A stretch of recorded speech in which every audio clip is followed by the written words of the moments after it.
When you think of Iraq, you should think of the meadows, the waterfalls, the snow-capped peaks, the vastness of its desert. You should think of the rich history and the tapestry of a diverse people. That's what I think of Iraq when you talk to me about Iraq. Yet, it's a country that has not been able to lift itself out of the quagmire that it found itself after the invasion.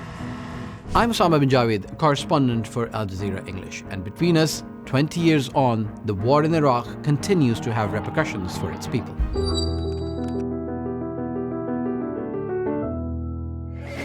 Nobody actually thought that the United States and the UK will actually go to war with Iraq, and yet they did. The Iraqi regime continues to possess and conceal some of the most lethal weapons ever devised. And the biggest fear was that if this weapons of mass destruction theory is true, what if the country uses them? I was a journalist working in London, and by the time I got to the office, the Iraq war had already begun. Bombs start falling, the tanks rolled in, the statue was toppled. We were constantly getting reports of what was happening in Fallujah, what was happening in Ramadi. ايش قام يسوون امريكا؟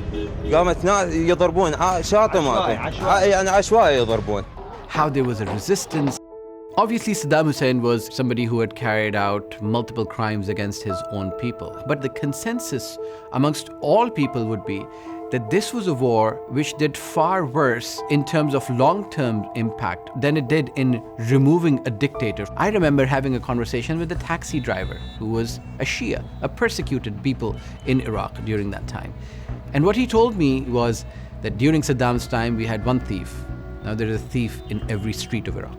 The Iraq war has had repercussions for the rest of the world. From the extremification, if you can call it that, of Al-Qaeda, to the abuse in Abu Ghraib, which was seen as the nursery for extremists who later morphed into ISIL. The brutality of ISIL was something that people had not seen before, taking away the rights of people, executing people left, right, and center.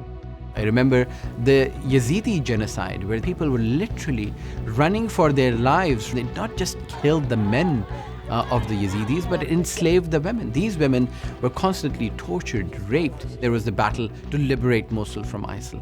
The old city of Mosul has been decimated. It is slightly coming back to life, and the stench of death in Mosul lingered on for years. I remember going to a destroyed house where children were playing, and their father showed me an unexploded munition, one of hundreds of thousands of munitions which were littered in the street. People are still clearing the debris of the war.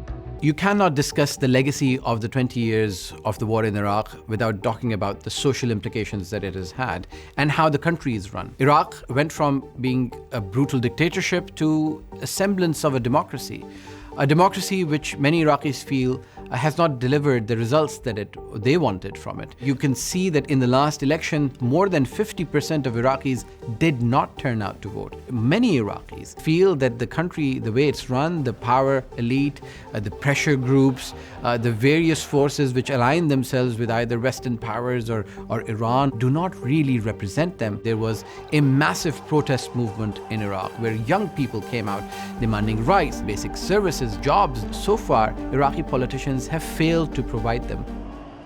Iraq has had a tremendous impact on not just me, but every other person who've covered Iraq for a long period of time. So I remember being in displacement tents where people had very little, and they would want to make a spread for you if you interviewed them, and they would force you to sit down with them and at least have a cup of tea with them. Meeting people from all sections of Iraq who are hospitable and kind. That is the biggest impact that I feel it has had on me. That is the legacy of Iraq that I will always remember.